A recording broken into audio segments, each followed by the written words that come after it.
Well, hello everyone and welcome to Robinson's first ever virtual donor event, and good evening to those of you joining us from Hong Kong, Singapore and China. You're very welcome indeed.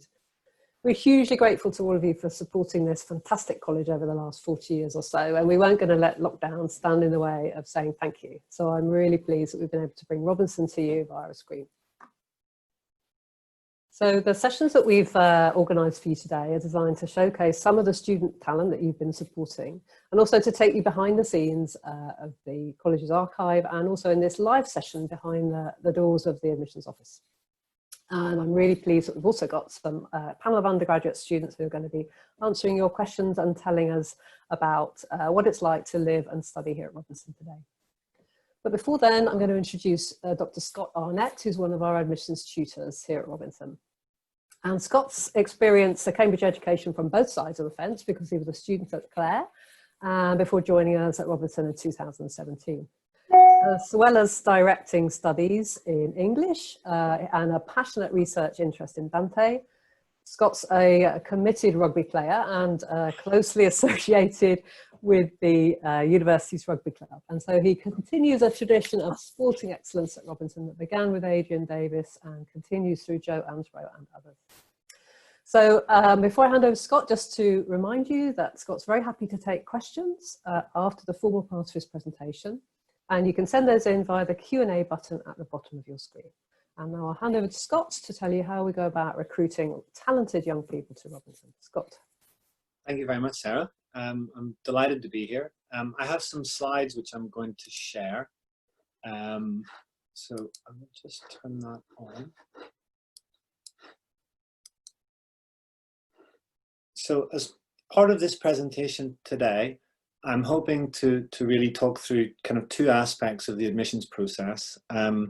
The first part is just logistically how you go about making an application to Cambridge and some of the things that may have changed since our alumni were here. And the second part is then to spend a little bit of time talking through the college's widening participation activities and the events that we put on in order to encourage young people to apply. So, our application process is probably quite similar to the process that most of our alumni would have gone through. And I'll just run through that quite quickly.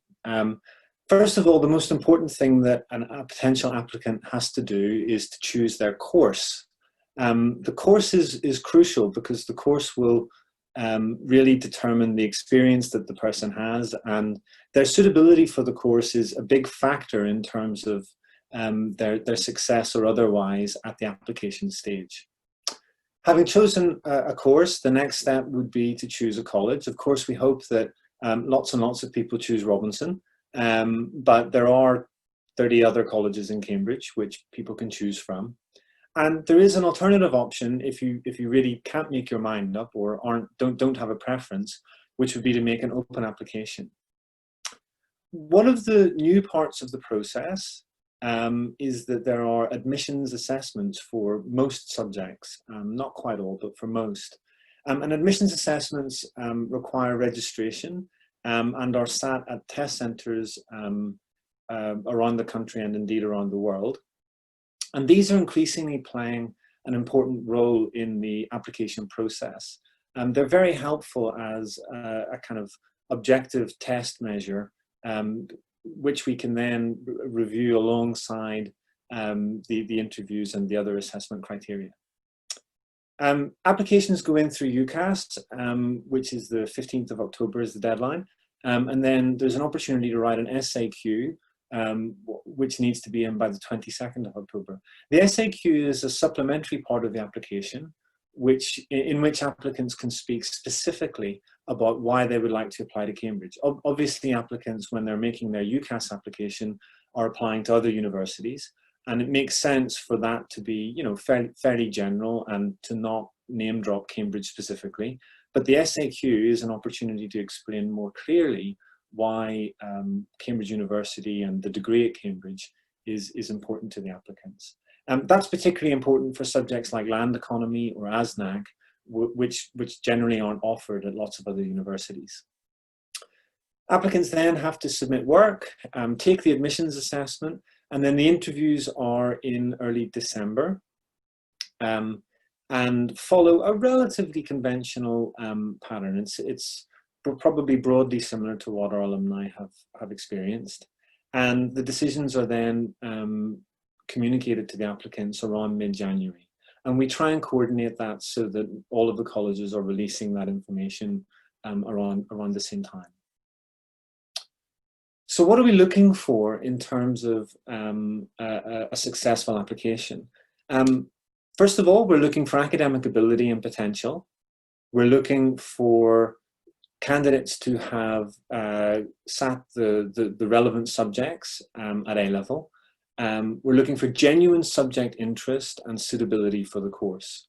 Combining all of that together, what we're really looking for is a young person with the motivation and interest or enthusiasm for this subject that means that they're really going to thrive at Cambridge. We're not really interested in extracurricular activities. We're not really interested in people from particular backgrounds or particular school types. The University of Cambridge is assessing these applications, and Robinson College is assessing these applications based on their academic merit. And I'll say a little bit later in this presentation about the ways in which context does come into the equation. There's a lot of information that we get as part of these applications. We consider every application individually, and we take into account all aspects of the application. So we work very hard to try and have a sort of holistic approach to the application process. And that means that we're looking at the academic record, we're looking at the personal statement, we're looking at the teacher's reference, performance in the admissions test or the ad-interview test, if there is one, the written work that's submitted, the contextual data, which I'll say a little bit more about in a moment, and of course the interview or interviews, as is more common now.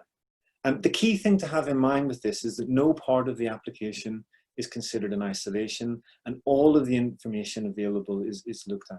And that means that candidates can perhaps perform a little weaker in one of the interviews rather than the other, and that won't be catastrophic. We really want to try and make sure that we give every applicant a fair opportunity to do their best and to then make positive judgments based on the performance across the board. So how do you demonstrate an interest in the subject? I've got some suggestions here. You can read books, journals, magazines, online articles, watch documentaries, attend lectures or seminars, keep up to date with the latest developments in the subject. There's a whole lot of things that you can do in order to demonstrate an interest in the subject. I think the important thing to have in mind here is that we're looking for young people who have been able to go beyond the confines of the A-level or IB or whatever qualification they're doing, the curriculum and the teaching that they've been given at school. So to give you an example of my own subject for English, if a young person were applying, having studied Dr. Faustus by Christopher Marlowe as an A-level text, which quite a lot of them will have done, I'll always be interested in the books that they've been willing to read around that particular text. So for instance, have they gone off and read some Webster? Have they gone off and read The Tempest by Shakespeare? Have they gone off and read Goethe's Faust in a translation? What are the steps that the candidate has taken in order to show a passion and an enthusiasm for the subject, which is beyond whatever their teachers are giving them at school? There are a lot of department initiatives now, particularly within the sciences, as part of outreach activities, and it would be good to check those out if you're that way inclined. Isaac Physics is very successful, particularly in terms of generating girls who might want to apply for physics. The Department of Computer Science also has a number of excellent initiatives. The university works very hard across the departments to make the information as accessible as possible. And what I would say is that it's definitely worthwhile looking through the web pages on the department or for the college that the applicant chooses to apply to in order to gather as much information as possible. There really aren't any secrets, and we try and make sure that the process and the information and any opportunities are as transparently advertised as possible.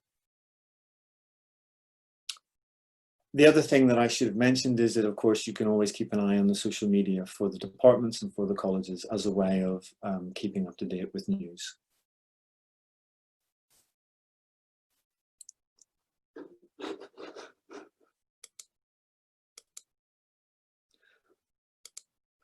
Sorry, hang on. So one of the questions that I've said I will come back to is the way in which we use contextual data, which is obviously a very important part of the admissions process. Robinson College is fully committed to the university policy on admissions, and you can find that on the website. The university policy says that the principal aim of the admissions policy of the colleges is to offer admission to students of the highest intellectual potential, irrespective of social, racial, religious, and financial considerations. That means that we really want every young person with the ability to study at Cambridge to have that opportunity. And you can find more information about that following the link. The use of contextual data then is, of course, crucial in making these assessments. And the way that that's framed in the university's policy is that every applicant is considered individually in a holistic assessment using all of the information available to us. What that means is that from my point of view as the admissions tutor, part of my role is making sure that directors of studies are aware of the widening participation flags, if relevant, whenever an applicant's applying, the socioeconomic background from which the applicant comes, the school type in terms of the performance of the school against national averages. So if the school is performing particularly well or particularly badly against national averages, that's information that we take into consideration. And when working through the performance of the given young person, we're trying to make sure that we balance all of these factors in order to weigh up their potential as well as their performance to date. I'm going to talk a little bit now about some of the admissions challenges and that Robinson College has. Diversity is obviously very much on the agenda at the moment, and it's something that the college is working very hard to get right.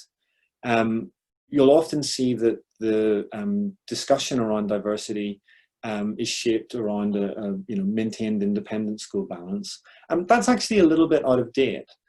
So although we are very much focusing on increasing diversity within the world of admissions, the main focus at the moment is on polar quintiles. So it's really looking at the socioeconomic backgrounds of young people and making sure that young people from the lower polar quintiles have an opportunity. That being said, the maintained independent balance is, of course, still important, and it's something that we're mindful of, particularly given the focus that it has in media. Robinson does have some challenges in terms of addressing this diversity, particularly given the fact that we don't get as many direct applicants as some of the other older colleges might. In 2019, 56% of our students that were made offers were from the maintained sector, but before the winter pool, that was actually 65% of the offers that we made were to the maintained sector. So you can see that the pool does have quite a big impact in terms of the diversity that we have within college. As I've said, there's an increasing emphasis on polar quintiles. Another aspect of diversity that's important to us is gender balance. And again, Robinson at times has struggled to strike the kind of gender balance that we might want. In 2019, we had 59% of the offers that were made to men. And we have some particular challenges within subjects like science or physics, computer science, in terms of encouraging young women to apply. So we're working really hard on a range of initiatives in order to increase some of those percentages. Finally, we are very mindful of the need to encourage BAME students or any other underrepresented groups to make applications to the college. And the school's liaison officer does a great deal of work, particularly in this area, to try and encourage applicants.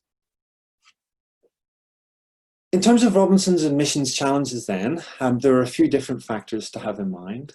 As I've said already, we're very reliant on the pool. In 2018, 31% of our offers were made from the pool, and in 2019 this number rose to 40%. So one of the things that the admissions tutors and the school's liaison officer are very much focused on is finding ways to increase the number of offers the number of applications made to the college directly. While candidates might participate in outreach events in a given college, they're of course free to choose to apply to a different college or indeed to a different university.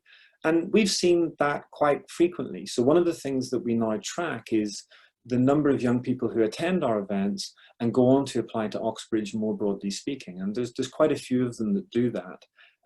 That's of course a positive in the sense that it means that our outreach events are effective. People are inspired to apply to Cambridge or to Oxford. But it's of course a little bit of a shame in the sense that they decide that they want to apply to a different college and not to Robinson. That's an important measure in terms of judging the effectiveness of our outreach work. And it's something that has just started to sort of come into prominence over the last maybe 4 or 5 years. Of the 137 potential applicants to attend our subject-specific masterclasses in February 2018, 26 applied to Cambridge, while only 4 applied directly to Robinson. So that's an example of that trend. Similarly, our STEM residentials in July 2018, there were 40 attendees, with 14 students applying to Cambridge and 3 to Robinson. The arts residential numbers were very similar, 36 attendees, 16 applying to Cambridge and 3 to Robinson. So one of the things that we're trying to do in the coming year or a couple of years is going to be really encouraging the students on those programs to think carefully about applying to Robinson. We have been doing that anyway. And for some students, it might just be that Robinson College isn't the place for them. But clearly, we'd really like to increase the numbers of direct applicants from those events. If you're interested in any of these sort of discussion points, you might have a look at the Easter 2018 Binbrook article, which talks about some of the information in more detail. In terms of our outreach work, I just want to give you a quick snapshot of some of the work that we've been doing. Since Robinson appointed its own schools liaison officer in 2015, the number of schools with which we've been able to engage in our link areas has increased exponentially. Our link areas are Swindon, Wiltshire, Gloucestershire, and then Wandsworth Borough. With support from our donors, we've been able to add a Women in Science Festival, a STEP preparation day, teachers conference, and a looked after children residential to our outreach program, as well as to continue to support partner organisations such as the Brilliant Club. These events are really critical to our outreach and widening participation work, and we're really grateful to all of the donors who've contributed to those events. These events have, of course, been added to more established outreach events, which include school visits. The admissions tutors and particularly the schools liaison officer will visit schools, subject masterclasses, and then the summer residentials. We've also worked with a number of partner organisations to encourage BAME applications over the last 2 years. In 2018, we held an ISOC University Taster Day for BAME young people. In 2018 and 2019, we worked with both the SEO Scholars Programme and the Kingston Foundation. And in March 2020, we hosted a group of students in partnership with the NAS Legacy Foundation. In total, since 2018, when I was preparing for this, I tried to kind of calculate the numbers. I think we've hosted approximately 200 potential BAME applicants in partnership with the above organisations, as well as, of course, including a number of such young people in our usual access and outreach activities. So what's the future for Robinson admissions? We have a number of exciting initiatives which we were hoping to launch this year. At the moment, there's of course a little bit of uncertainty as to what we'll be able to do given the current situation with the pandemic. But the future initiatives that are on the horizon include a new BAME outreach event. I'm currently working very closely with the RCSA representative in order to shape this event, which we think is going to be really exciting. We're thinking about an access program for students from Polar 1 to 3 quintiles. One of the things that the research has started to show quite clearly is that widening participation and access events are much more effective if you're able to have repeated contacts with the same group of young people. So what we're trying to do is start to think about ways in which we can shape our widening participation program so that it's not just a one-off event or a one-off visit, but rather it involves a kind of a group of people with whom we're having repeated contacts over a kind of 6 or 9 or 12-month period. We've updated the program for Women in Science. So one of the things that we're planning on doing is targeting a slightly younger group of women as part of the Women in Science event. So we're changing that to year 11s. That's in response to the fact that quite frequently, actually the critical moment for a young woman that's thinking about science will be whenever she is deciding what A-level subjects to do.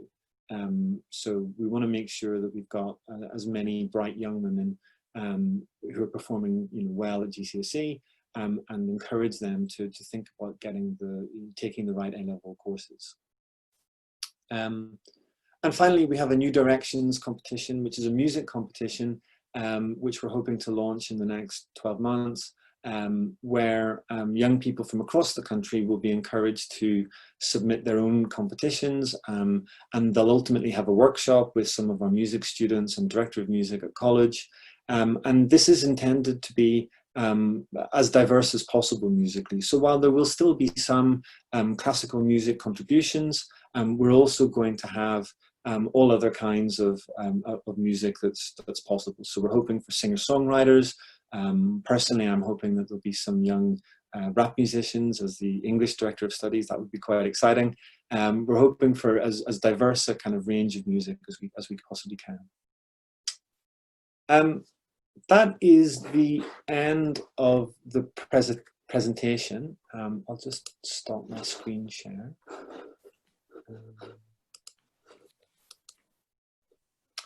And I am now very happy to answer any questions that we might have. Well, thank you very much, Scott. Really interesting to hear about perhaps some of the unexpected challenges that Robinson faces, and obviously direct applications are one of them, and that's where our alumni can be really helpful as being our ambassadors and advocates out in the world. Now I've got some questions, lots of questions, a couple to start with, just a clarification. Can you explain what you mean by polar quintiles, and also, hang on, it was the SAQ.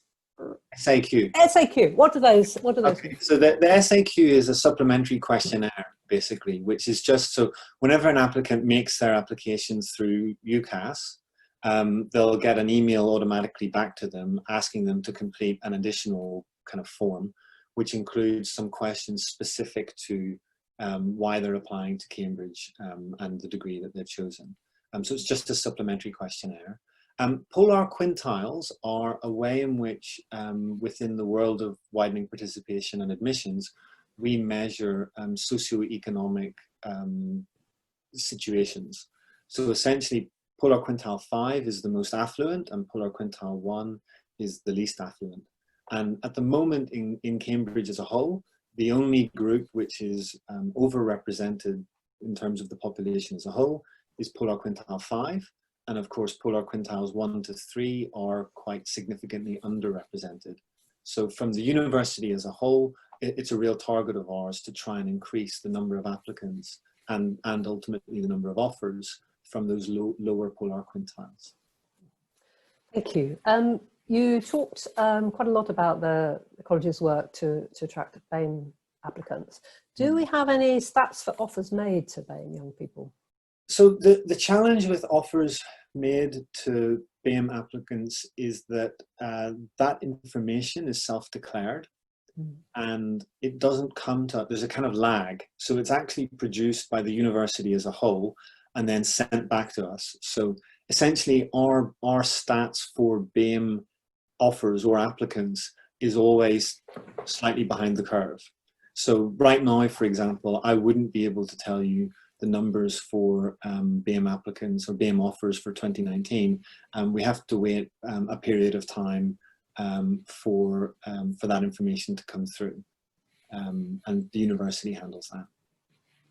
Okay, thank you. And now we've got a couple of more general questions about subject spread at Robinson. Firstly, which subject areas are we trying to excel at as a college? I mean, I think the senior tutor would say that we're trying to excel at all of them, and that's definitely true. I mean, I think the key thing to have in mind here is that, you know, a healthy college is going to be a college which has a range of subjects and a diversity of subjects being studied. And, you know, as a college, I think we're working very hard to try and make sure that all of the students who are here are supported well and that they do well in the exams. I guess historically, Robinson has had a lot of success in modern and medieval languages. It's had a lot of success in some of the science subjects and English, but I don't think that there's any one particular subject that we're trying to kind of pinpoint as an area to be successful. My job as an admissions tutor is to make sure that we have really talented young people across the board who are able to thrive on the degree and do as well as possible. Okay, thank you. And a related subject, can you say something about the health of applications for the smaller subjects such as philosophy and ASNAC? How does the college plan to sustain support for the full range of TRIPOS subjects? So it's probably worth saying a little bit about the process for determining numbers in subjects. So each year the admissions tutors sit down with the directors of studies and talk through the kind of ideal number of applicants that they might like to make offers to. And these are based on historical norms. So generally speaking, for instance, in English, the norm has been that we'll make approximately 8 offers. For a subject like ASNAC, we try and hold two offers aside. We have quite a strict balance. We aim for 50-50 science and arts. And so at the point at which the admissions round begins, we have a pretty good idea of the number of applicants that we want for each given subject and across the board. Of course, having a nice plan is all well and good, but then when you begin to meet the applicants, it doesn't normally work out quite that way. And some of the smaller subjects, it can be tricky to find enough high quality applications. So for instance, last year with ASNAC, we ended up not making any offers for ASNAC because the students seemed to apply to other colleges, and ultimately the people in the pool weren't strong enough. But next year we're going to keep the same numbers, and we're going to, you know, hopefully have some stronger ASNAC applicants, and then we'd make those applications. So it's a bit of a sort of work in progress throughout the course of the admissions round. But we do protect the smaller art subjects to make sure that they have an opportunity to make offers if there are applicants at the right level. Okay, thank you. And I think, I mean, you'd spent a lot of time on this one, but I think it bears repeating. I'm sure it's very much at the forefront of our alumni and our donors' minds. So, question from a 1980 alum who was state educated and found the broad range of backgrounds was an important aspect of college life. Yeah. How do you look at the appropriate balance of backgrounds, and are the A-level requirements typically somewhat lower for those from less privileged backgrounds? Answering the second part first, the offers are not lower for any person. So our standard offer for arts subjects would be A-star AA, and the standard offer for science subjects would be A-star A at A-level, and then there's IB and other equivalents depending on the qualifications being taken. Our priority is to make sure that we have students who are academically able and capable of coping with the course, and that's the university's policy as well. What we do though is we try and weigh up, as I said in the presentation, the potential of a young person, so perhaps someone that's coming from a school which has significantly underperformed next to the kind of national average, versus the achievement of a young person that might have had a great deal of support. And we try and make sure that we have as diverse a group of young people joining us every October as we possibly can. But really the main driver has to be the academic ability. Mm-hmm. Yeah, thank you. And another question, can you summarise Robinson admissions percentages by subject, arts and STEM, and so on and so forth? That might be a tall order from off the top of your head. But sorry, just you cut out a little bit there. Sorry, the Robinson admission percentages by subjects, arts and STEM, etc. Can you summarise them? We strive for 50-50. I think no, I'm doing this off the top of my head. I think the information should be available, but I think last year we ended up with slightly more science. And this year, I think we're shaping up to end up with slightly more arts. In terms of, I don't really think in terms of percentages. It's quite a difficult question. In terms of, Sorry. In terms of actual, so we aim to make approximately, we aim to have approximately 120 incoming first years every year. And that means that we will tend to make somewhere around 140 to 150 offers.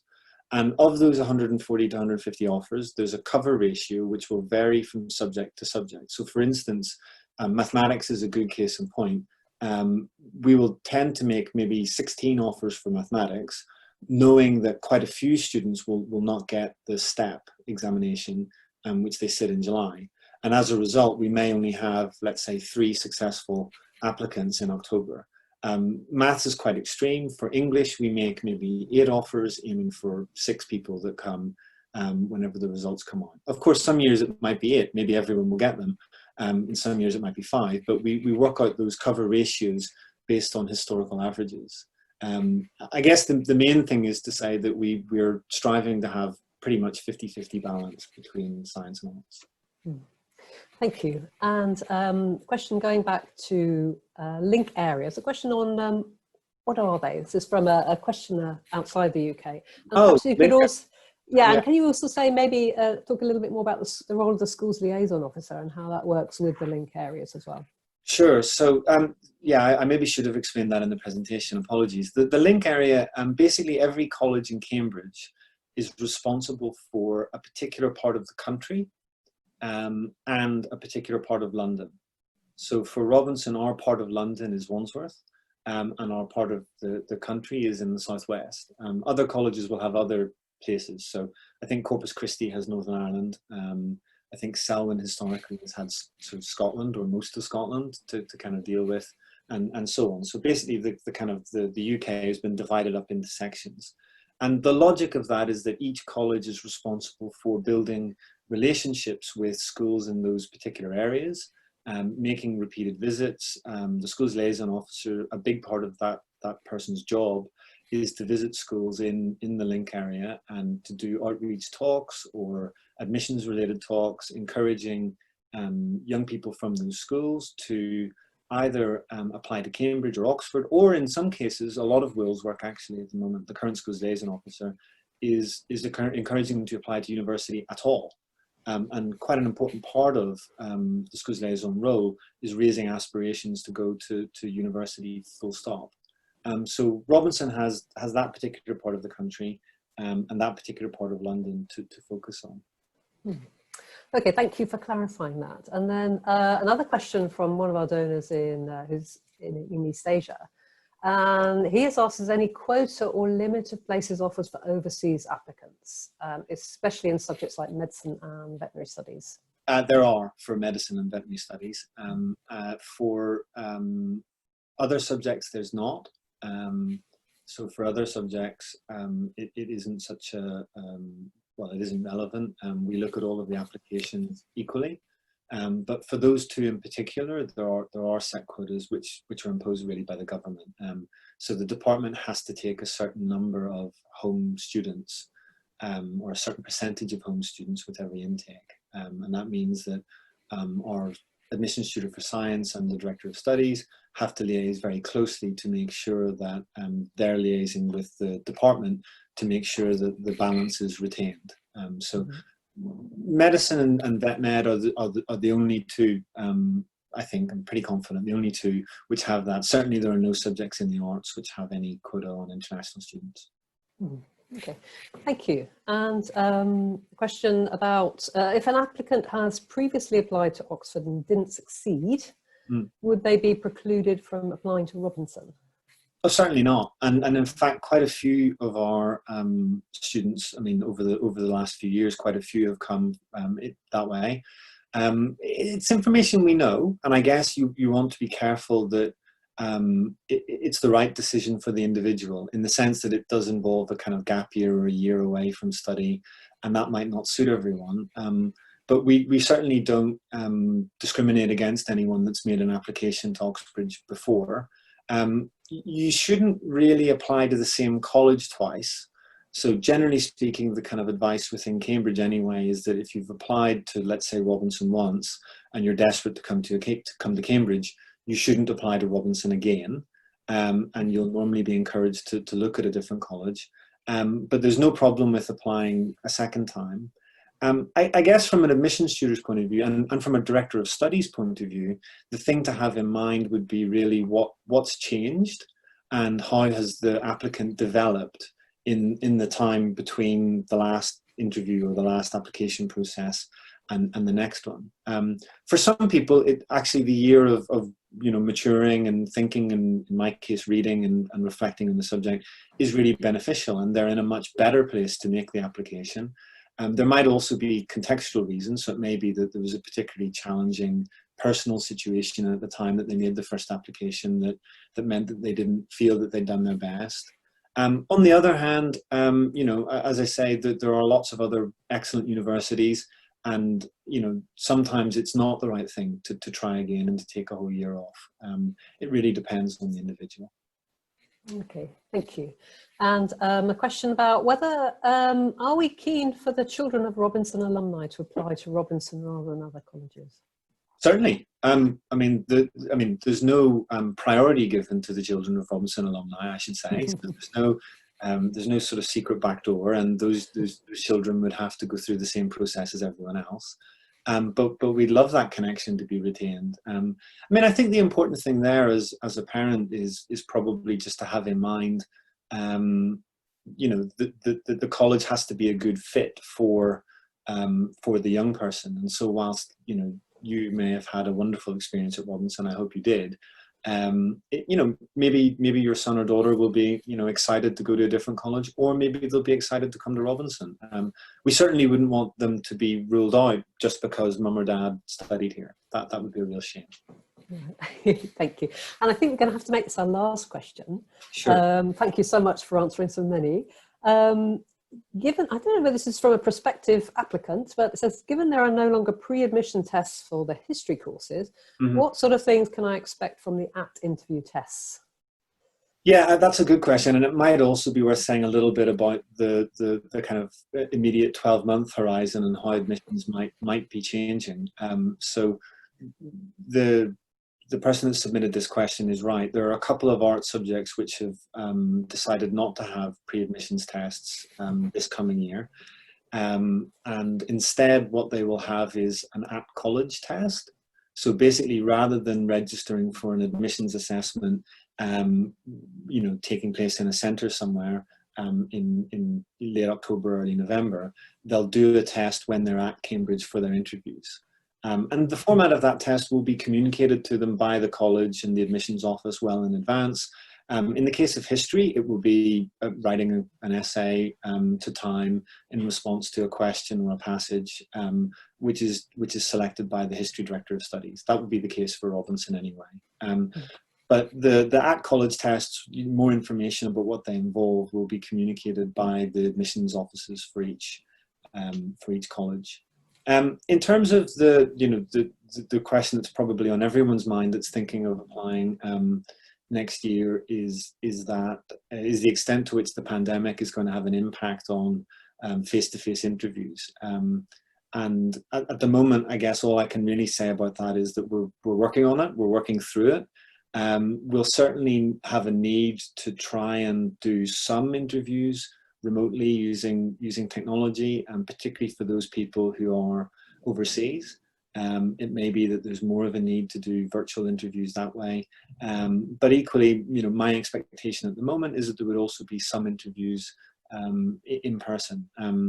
It really is something that we're working on quite hard and will be over the next sort of month or so. I would expect there to be a kind of final decision from the university on that around the middle of July or towards the end of July. I think there'll be more news, more concrete news on that then. Okay.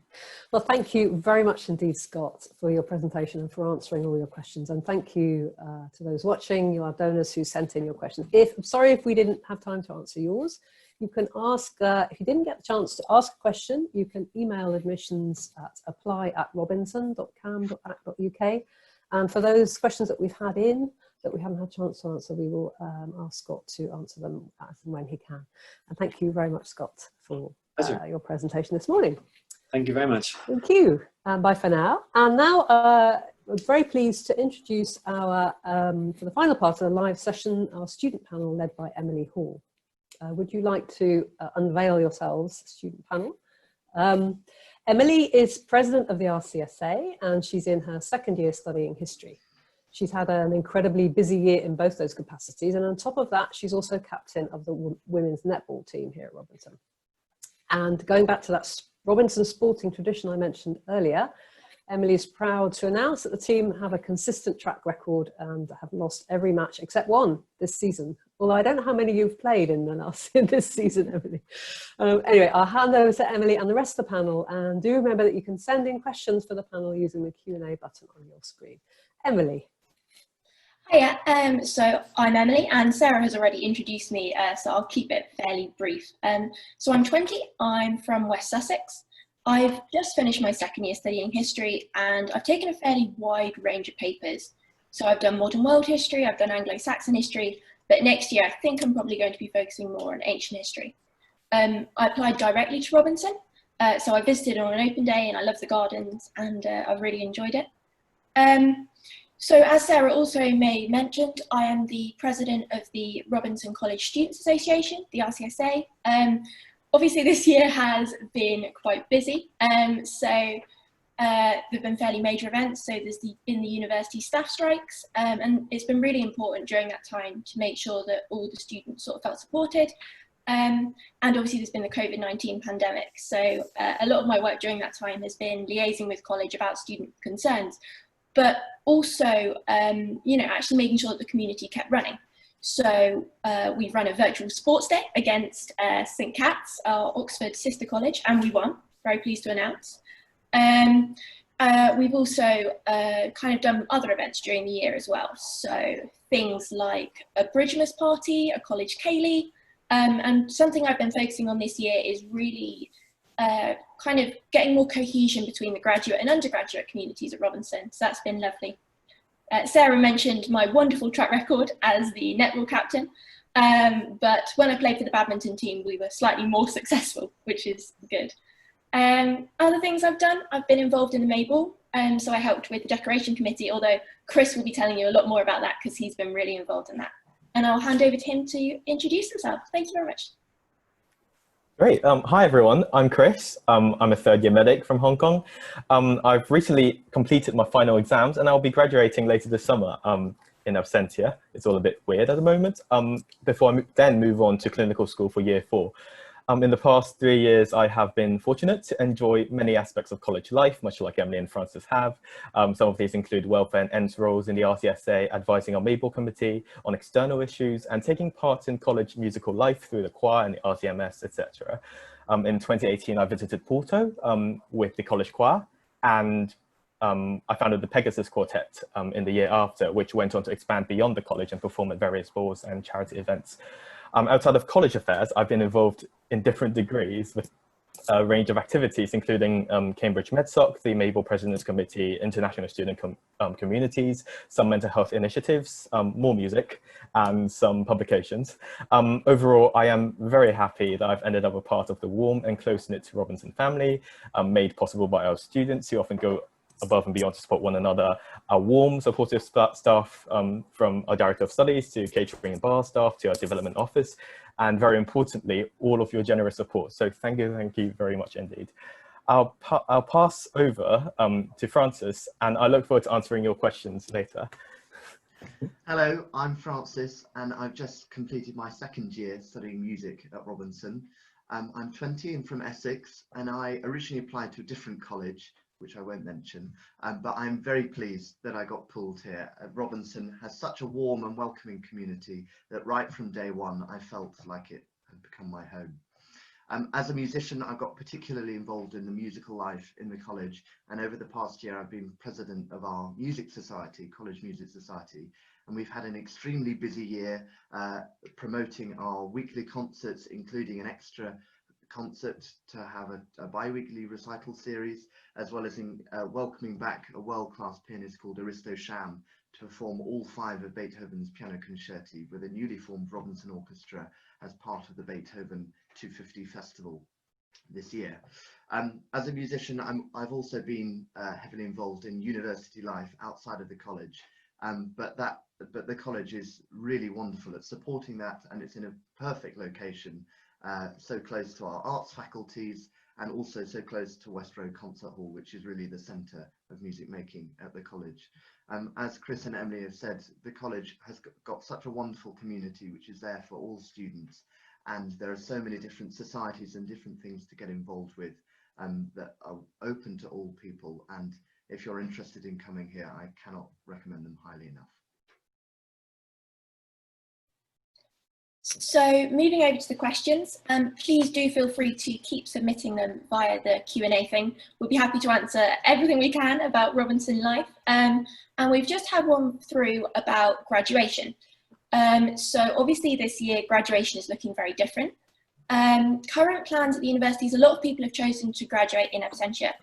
So the RCSA has been working with the development office in the college to put on a virtual graduation event, which, you know, will have speeches, a few videos, some photos, just to kind of actually acknowledge all the hard work that all the graduates have put in and kind of, you know, celebrate the ending, even if it wasn't quite as expected.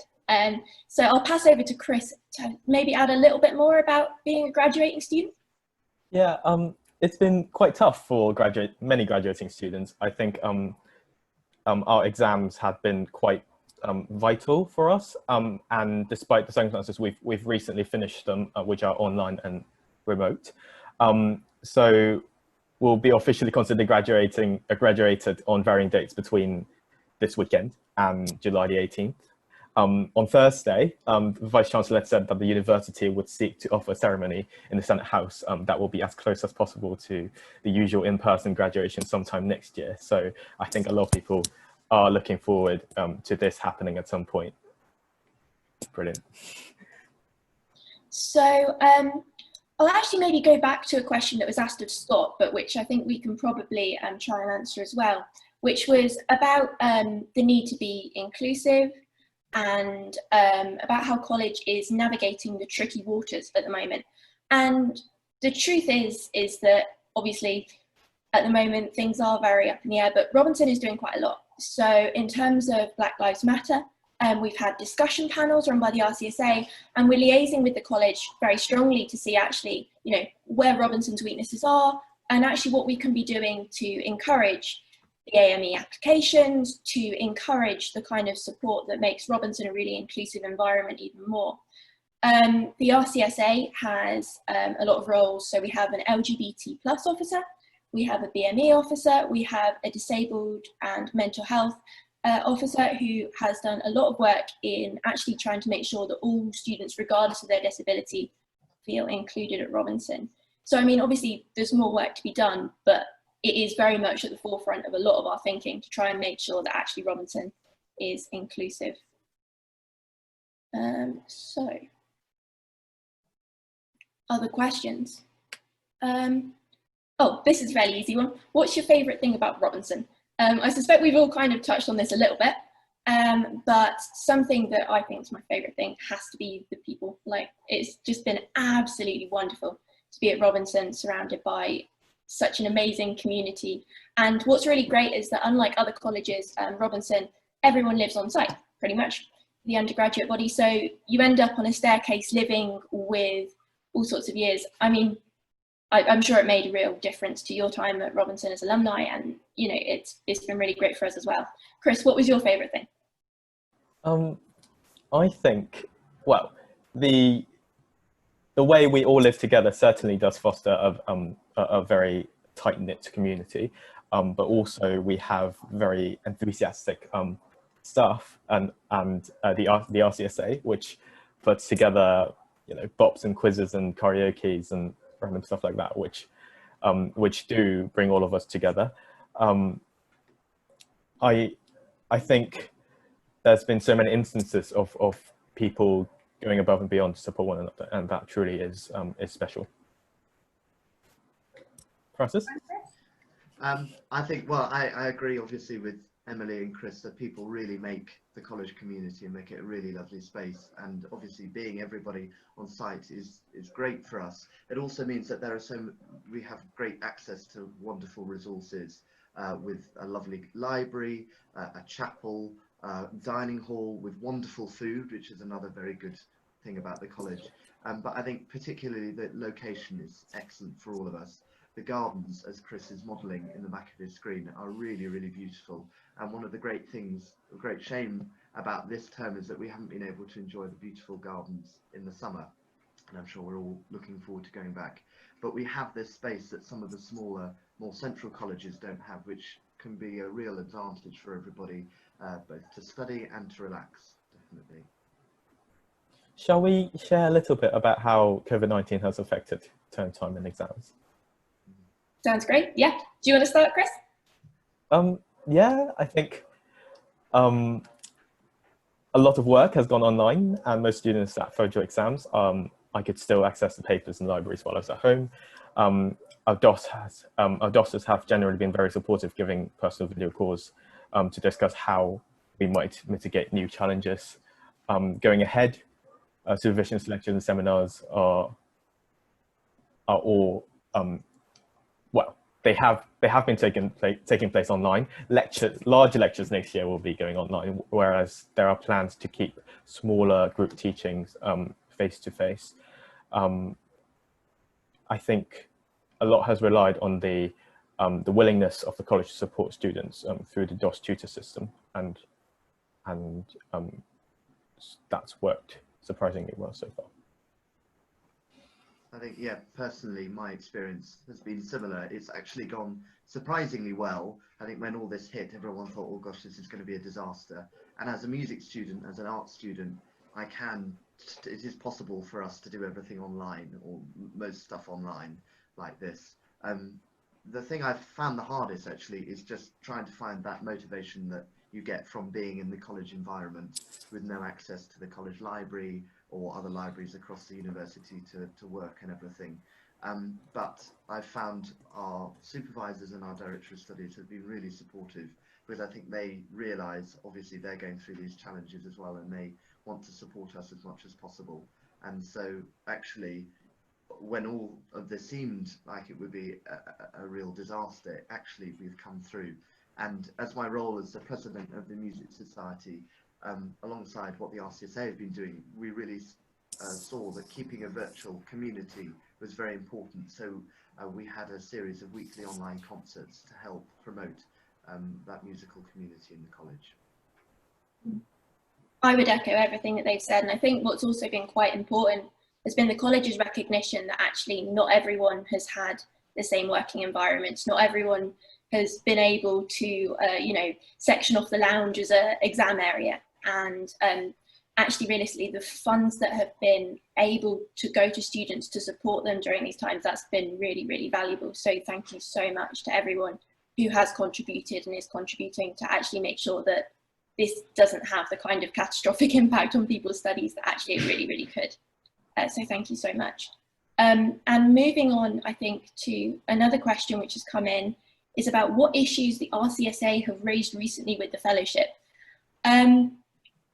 So to be honest, it's constant. I have weekly meetings with the senior tutor, and recently a lot of these have been COVID-19 related. So the university was fairly slow at putting out policies with regards to students staying in accommodation when they couldn't return to home, and what the college was really, and also rent costs, and what the college was really good at was listening to students' concerns and actually saying, okay, here's how it's going to be. And fortunately, we didn't actually have to pay rent when we weren't in college last term, which made such a difference to everyone who's, is being squeezed quite tightly at the moment with the difficult circumstances. Recent things have been about collecting belongings from college, because obviously students, some aren't actually able to go back to collect their things. So how college is responding to that. And over the year, there's been things such as gender neutral language, which I've raised to college, and just generally quite often the smallest little things, like the coffee used in the cafe. It's been quite a range. So, moving on to another question. Oh, we have one about the food at Robinson being like at the moment. Francis.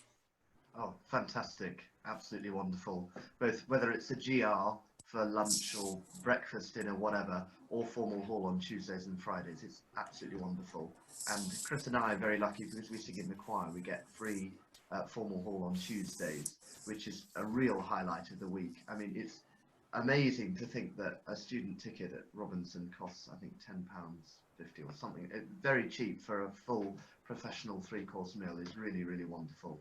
And but these spaces are also wonderful community spaces, so you can go down to the canteen, to the GR, and meet up with your friends, have a really lovely dinner. And especially in the middle of exams or something like that, it can be a really lovely break to go down and have a really nice, well-cooked meal with your friends and enjoy relaxing. I think one. Yeah, I think one thing the college catering does very well as well is listening to what students would like. Our bar manager Simon is wonderful at listening to students' concerns, as is our head chef, I believe. The GR is very good at catering for people with different dietary requirements as well. And that's something we're known for across the colleges. So moving on to our last question, because we are running short of time, is about what the future is looking like for Robinson. So obviously Robinson is a bit of a turning point at the moment. There's a lot of new changes happening with COVID-19. There's a new warden being elected in the future. And obviously our 40th anniversary is just around the corner. So we don't really know what the future is looking like. I'm hoping that Robinson kind of keeps on echoing sort of the ethos that it was founded in, a college that's progressive, a college that is progressive in terms of academics, but also in its kind of welfare support for students. And I'm really excited about that. Chris, Francis, anything briefly to add before we round up?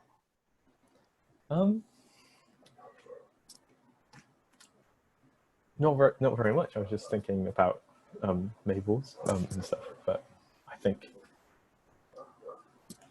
let's see.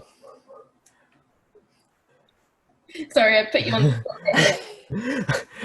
I think if we're going back in October, as we've now found out, which is great news, I just hope that even with social distancing and all those precautions, that sense of the college community can be sustained very much in everything that we do, both curricularly and extracurricularly.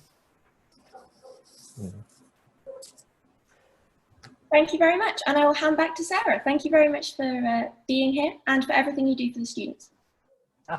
Thank you, Emily, Chris and Francis, for giving us the inside track on what the real life at Robinson, what it's like for our undergraduates. And thank you to all of our speakers, to Scott and all the speakers taking part in today. Please do go and enjoy the other recorded sessions, which are available via the links on the event website. There's music from Francis and Chris, I think, and a virtual after dinner speech from Neil Malarkey, and a welcome from a very hairy warden, and you'll have to go and listen to his recorded message to understand what that means. And also thank you to the backroom teams in the development office, Catherine and Norbert, and Kevin and Dave in our IT department. But most importantly, thank you to you, our supporters, who help keep the Robinson flag flying on Grange Road, and we hope to see you back here in your red brick home this time next year. So thank you again, and goodbye for now.